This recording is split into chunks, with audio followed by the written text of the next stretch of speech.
So, if you could just introduce yourself, your name, and then what you teach, and then what level you teach at Oh, sure. in the area. Diane Hom, and I teach at a small private Catholic university in Western New York, and I teach freshman composition, mostly developmental.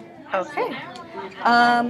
So, in your class, do you have students from different cultural backgrounds or students with very, It's a very social- heterogeneous group. It's a very heterogeneous group? Mhm. Okay, so not too much difference in No, socioeconomics. that means a whole lot of difference. Oh, a whole lot of Homogeneous means one.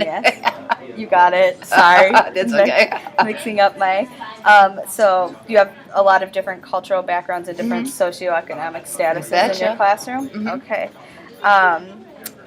So as a teacher, how do you handle when students use sort of like their home languages, their vernacular, in the class? Is it like a welcoming sort of place Yeah. for it? It's, you know what, I do not differentiate, I do not correct them.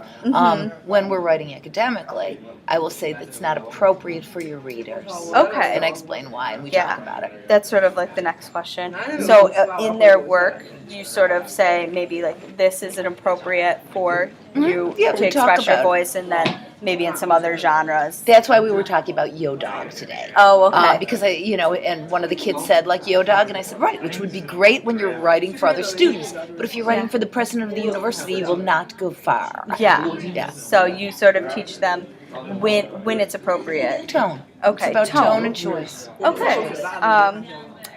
So, do you think that some students' vernacular, or the language they use at home, transitions easier into the school language than others, like the academic language? Do you think some people? Well, it depends on their socioeconomic background, their schooling, because it's not really a matter of transition. It's a matter of how different is it coming at. Yeah, how different is it? So, do you find that language can be a barrier in some sense? Yes, at all? to a degree, absolutely. Okay. To a degree.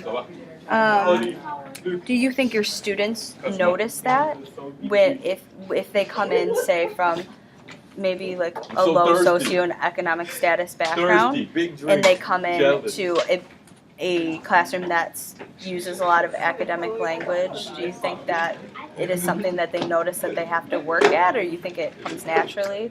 No, they do not notice. Usually until we discuss it. Okay. So do you bring it up openly that you think there's Absolutely. You Okay. know, the reality is there's certain things that are appropriate in certain situation and others that are not called for. And Okay. that's just like saying that it's no different than me telling kids, if you're going for an interview, do not wear blue jeans. And I would say Yeah, so- language is like the outfit you wear. It's the way you present yourself. Okay. Oh, I love that. Do you think that the school system in general, K-12? Yeah, you could talk about yours or K-12. Were you a high school teacher at all? Okay. Yeah. So either or. Do you think that that the school felt a certain way about language and like the? It's not a how matter they- of school, it's about educators and administrators. I mean, school's an inanimate object. Okay. Do a lot of people equate intelligence with the way you verbalize and the words you choose? Absolutely. Okay. Absolutely. I think that still very much exists. And I can sort of understand that. Yeah. If somebody misplaces their articles or something, it does not usually, I don't think, lend itself to somebody believing that there is a whole lot of thinking about language going on. And I think that's really what it's about. It's not so much about what you know, it's about your cognitive processes. Are you considering what you're saying before you speak? Okay, yeah. We're talking about a lot in this class about James Paul G, and his idea of like power codes and power languages. Right. And he's also big into multimodal, multimedia, Yeah. I know, in different ways of expressing yourself so that you can avoid it. I personally, for what it's worth, I disagree with that. Here's a hint. You're going to have to confront it. You're trying to skirt it is not going to help these students. Yeah. The So- world is what the world is. Okay, so do you sort of explain, when you teach, you try to explain explicitly? Gatekeeping. Okay. Absolutely. Oh. I don't pull punches with my students. They know that. I never pull punches. I tell them exactly what they need to know. Okay. Let them mull it over. They can disagree if they'd like, but only if they become informed. So, what genres do you use to try and have them express like their identities? That would be in their first paper, sometimes in their second paper. It's not so much a matter of genre. It has to do with who your readers are. I mean, you can write a problem solution. You can write a position. You could do an academic research paper. The tone you use, the style you use, the word choices you use are going to be hugely dependent on who's reading this. So it's not a matter of genre. Audience. It's a matter of the audience. Yeah. Yeah. That's very true. That's very true. I think that's all the questions I had. Do you have anything else you want to say about it that you can think of, or? No, just that, I'm a big believer in a large toolbox. There's nothing wrong with the way anybody speaks, as long as it's spoken in the appropriate forum with the appropriate audience. There are times when a fancier outfit is called for. If for no other reason than it will garner the respect that's necessary. Because writing and speaking is persuasive. Do you think there's a problem with some people that have to change their language more than other people? Do you think that that's an issue? Do I think that's an issue? I think it's more difficult.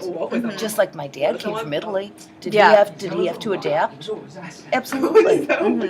So I mean, I think people have always had to adapt. We're a nation of immigrants. Traditionally, we have adapted so that we can all communicate and all know what we're talking about. Very true. A common language allows understanding. Very true.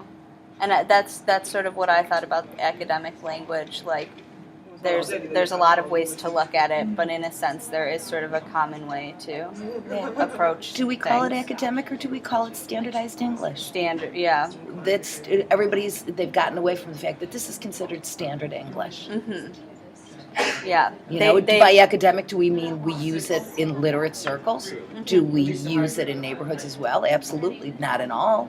Yeah. But in a large number, it's not really academic. It's standard English. Yeah. It's something that was expected as the norm up until 20 years ago. Yeah. Do you think the term standard sort of makes somebody an other, though, in a way? Yes. Because like, I grew up with standard English in my household, so when going into school, it wasn't too much of a transition. But if you're not growing up with standard English, you hearing that your home language is against a standard, I think can be sort of difficult, It could be. If kids notice. Kids don't seem to notice. Yeah, that's at the college true. level, they don't seem to notice. Yeah, and when you say norm, what it technically means is of the majority. Okay. As long as they're of the majority, that is the normal. That is the norm. That's true. It's not a value judgment. It's very simply a matter of statistics. Okay. Yeah. Norm means majority. Yeah. If you look at it from that standpoint, I can definitely see it's objective. Yeah. It's not subjective. We might assign it a value, but that's not necessarily what it's implied. Okay. Yeah.